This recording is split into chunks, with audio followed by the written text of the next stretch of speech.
ಆಳ್ವಾಸ್ ಅಂತ ಇಂಥ ದೊಡ್ಡ ಶಿಕ್ಷಣ ಸಂಸ್ಥೆ ಇಷ್ಟೆಲ್ಲ ಸಾಧನೆಗಳು ಅಂತ ಅಂದಾಗ ಅದು ಖಂಡಿತವಾಗಿ ಒಂದು ತಪಸ್ಸು. ಆದರೆ ಈ ತಪಸ್ಸು ಮಾಡಬೇಕಾದ್ರೆ ಸನ್ಯಾಸಿ ಆಗಬೇಕಾಗತ್ತೆ. ಮನೆ ಮಠ ಸಂಸಾರ ಎಲ್ಲವನ್ನು ಬಿಡಬೇಕಾಗತ್ತೆ, ಅಥವಾ ಸಂದರ್ಭಗಳಿಗೆ ಅನುಸಾರವಾಗಿ ಅವರನ್ನೆಲ್ಲ ಜೊತೆ ಕರ್ಕೊಂಡು ಈ ಸಂಸ್ಥೆಯನ್ನು ಕಟ್ಟಬೇಕಾಗತ್ತೆ. ಇಂಥ ಸಂದರ್ಭದಲ್ಲಿ ನಿಮ್ಮ ಕುಟುಂಬ, ನಿಮ್ಮ ಸಂಸಾರ, ನಿಮ್ಮ ಮನೆಯವರು, ಅವ್ರ ಜೊತೆಗೆ ನಿಮ್ಮ ಸಮಯ ಹೇಗೆ, ಮತ್ತು ನಿಮ್ಮ ಈ ಉದ್ದೇಶ ಆಕಾಂಕ್ಷೆಗೆ ಅವ್ರು ಹೇಗೆ ನೀರು ಹಾಕ್ತಾರೆ ಅಂತ? ನನಗೆ ಸಂಪೂರ್ಣ ಸಮಾಧಾನ ಇದೆ. ಇದನ್ನೆಲ್ಲ ಒಂದು ಸಮಾಜದ ಪರಿಕಲ್ಪನೆಯಲ್ಲಿ ಹೋಗಬೇಕಾದ್ರೆ ಒಬ್ಬ ಸನ್ಯಾಸಿಯೇ ಅದನ್ನು ಮಾಡಬೇಕು ಎಂಬ ಒಂದು ಪರಿಕಲ್ಪನೆಯನ್ನು ನಾನು ಸಂಪೂರ್ಣ ಒಪ್ಪುವುದಿಲ್ಲ.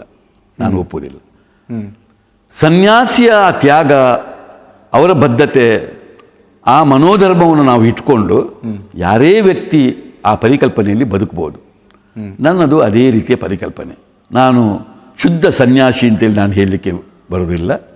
ಆದರೆ ಸನ್ಯಾಸಿಗಿರಬೇಕಾದಂಥ ಭಾಳಷ್ಟು ತ್ಯಾಗಗಳು ಬೇಕು, ಒಂದು ತಪಸ್ಸಿನ ಮನೋಧರ್ಮ ಬೇಕು, ಭಾಳಷ್ಟು ವಿಶಾಲವಂಥ ಮನೋಧರ್ಮ ಇರಬೇಕು, ಎಲ್ಲ ಬರುವ ದುಗುಡಗಳನ್ನು ಎದುರಿಸುವಂಥ ಶಕ್ತಿ ಬೇಕು. ಮುಖ್ಯವಾಗಿ ನಮ್ಮ ಇಡೀ ಎಲ್ಲವನ್ನು, ನನ್ನ ನಾಲ್ಗೆ ಇರ್ಬೋದು, ನಮ್ಮ ಎಲ್ಲವನ್ನು ಇರ್ಬೋದು, ಇದನ್ನು ಸಂಪೂರ್ಣ ಹತೋಟಿಗೆ ಇರುವಂಥ ಒಂದು ಗುಣ ಅವರಲ್ಲಿ ಬೇಕು. ಆದರೆ ಅದನ್ನು ನಾನು ಮೆಚ್ಚುತ್ತೇನೆ.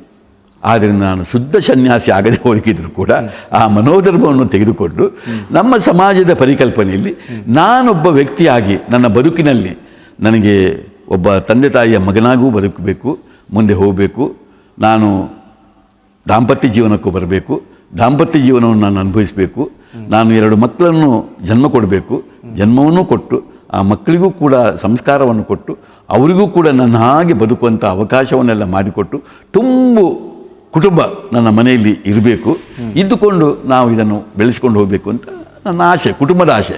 ಮತ್ತು ನಮ್ಮ ಕುಟುಂಬದ ಯಾರೇ ಅಣ್ಣ ತಂಗಿಯರು ನಮ್ಮದಿರಲಿ, ನಮ್ಮ ಎಲ್ಲ ಇರಲಿ, ಅಥವಾ ನಮ್ಮ ಇಡೀ ಒಟ್ಟು ಕುಟುಂಬ ಇರಲಿ, ಅದನ್ನೆಲ್ಲ ನಾನು ಪ್ರೀತಿಯಿಂದ ನೋಡಬೇಕಾದ್ದು ನನ್ನ ಕರ್ತವ್ಯ. ಈ ದೃಷ್ಟಿಯಿಂದ ನನಗೆ 100ಕ್ಕೆ 100 ನನ್ನ ಕುಟುಂಬದ ಜೊತೆ, ನನ್ನ ಜೀವನ, ನನ್ನ ದಾಂಪತ್ಯ ಜೀವನದ ಜೊತೆ, ನನ್ನ ಇಡೀ ನನ್ನ 2 ಮಕ್ಕಳ ಜೊತೆ, ನನ್ನ 2 ಸೊಸೆ, ಈಗ 4 ಜನ ಮೊಮ್ಮಕ್ಕಳಿದ್ದಾರೆ, ಈ ಮಕ್ಕಳ ಜೊತೆ, ನನ್ನ ತಂದೆ ತಾಯಿಯ ಜೊತೆ ನನ್ನ ಬಹಳ ಒಳ್ಳೆಯ ಒಂದು ಅನುಭವದ ಕುಟುಂಬ ನಾನು ಅನುಭವಿಸ್ಕೊಂಡು ಬಂದವ.